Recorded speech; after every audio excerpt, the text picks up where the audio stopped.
Hi, I'm Stephanie, and welcome to this edition of The Pipeline, where we are refining the news that is important to you. West Texas Intermediate crude fell from a 2-year high as President Barack Obama struggled to convince Congress of the need for a military strike on Syria. Futures slid almost 1% as lawmakers lined up against the president. Brent oil was down more than twice as much as WTI. WTI for October delivery dropped $1 to settle at $109.52 a barrel on the New York Mercantile Exchange. The volume of all futures traded was 2.6% below the 100-day average, and prices have gained 19% this year. Silman Khwajem, a member of the Libyan Parliament's Energy Committee, said the country's production rebounded to 600,000 barrels a day. Output was restored at all oil fields that were disrupted by protesters, and all export terminals will be open by the middle of next week.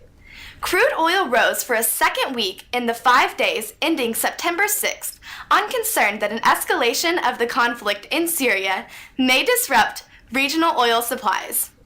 Phil Flynn, senior market analyst at the Price Futures Group, speculates that the risk of an attack isn't as big as what was feared, and it is taking some of the premium off the market.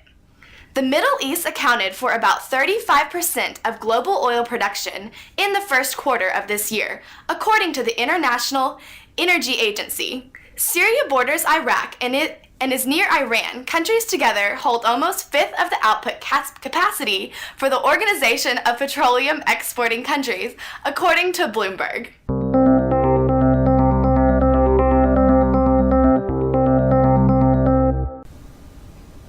A new study illustrates the far-reaching economic contributions of unconventional oil and natural gas development, particularly in the manufacturer sector. API Vice President for Policy and Economic Analysis, Kyle Issachower, states that the oil and natural gas revolution has created millions of jobs. The study shows the broader economic benefits are being felt by households and manufacturers across the U.S. The study by IHS Global Insight expands on their earlier research into unconventional oil and natural gas, resources generally unlocked from shale deposits and other tight formations using hydraulic fracturing and horizontal drilling. The latest report outlines the full chain of economic activity resulting from unconventional development, from drilling and refining to petrochemical supplies and manufacturing. According to the study, the full unconventional value chain supported 2.1 million jobs last year and is projected to support 3.9 million jobs by 2025, including 515,000 manufacturing jobs. According to the study, unconventional oil and gas will steadily increase U.S. competitiveness, contributing $180 billion to the U.S. trade balance by 2022.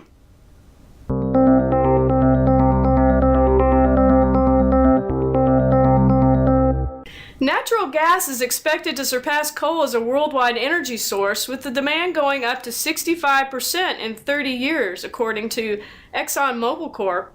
Natural gas from the Barnett Shale and other shale plays around the country are being used increasingly to generate electricity, power fleets of vehicles, and in petrochemical manufacturing.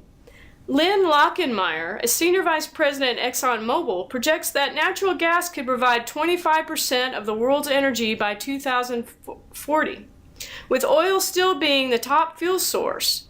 Solar energy could be 20 times more predominant by 2040, while wind power could grow by 7% per year. Lockenmeyer predicts that worldwide energy demand will grow by 1/3. And that's all the time we have today. Thanks for watching, and remember, we're drilling only for the relevant news and bringing it to you through the pipeline.